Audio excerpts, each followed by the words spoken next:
nakakakilig yan. True. Okay. Ba't niya kaya ako di pinapansinin? Tsaka mo bawian ng, hello, kamusta ka? Ngayon na! Okay. Okay, ito na ang first word. Teka, ang haba. Wait lang. Ito. Thoughtful. Tama? Reveal. Yay! Perfect!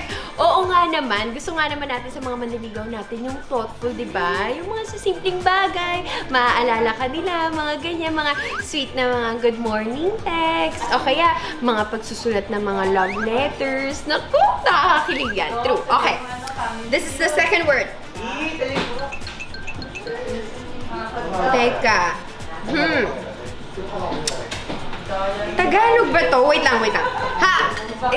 Magalang. Tama ba? Reveal. Oh, tama. Oo, gusto natin yung mga magagalang, di ba? Para ma-approve din ng mga magulang natin. Tsaka syempre, magalang sila sa, hindi lang sa pamilya natin, sa ibang tao, at syempre, sa mga sarili natin. Pag sinabihan mo ng no, hindi ka pipilitin, mga ganyan. Okay, gadalangin yung mga gusto mo, mga pangarap mo sa buhay, mga ganyan. Okay. Oh, ito na, ang last word. Okay, game. Ay, madali na to. Sweet. Reveal. Siyempre, gustong-gusto natin yung mga sweet, di ba?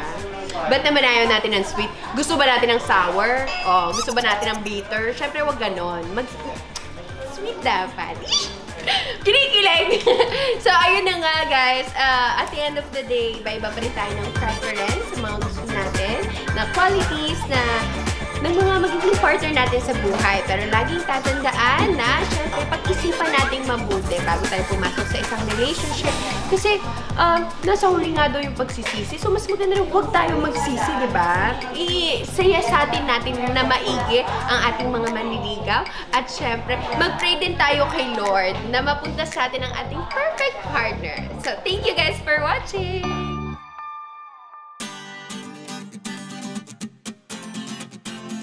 Hello mga katibas! Ako po si Wise Estabilio. Jun Makapagal. MJ Vilera. Ayan, gusto ko lang natin bigyan ng tips ang ating mga katibas. Paano ba tayo nanliligaw sa mga babaeng mga type natin, mga crush natin? Simulan mo. Sige, ako muna. Of course, ang ginagawa ko, gusto ko mag-organize ng isang fun na date lang. Yung hindi masyadong formal para at least, di ba, para at least nakikilala yung isa't isa in a fun side. Ako naman, siguro, diskarte ko dun. Kailangan mo makuha yung interest niya sa'yo eh.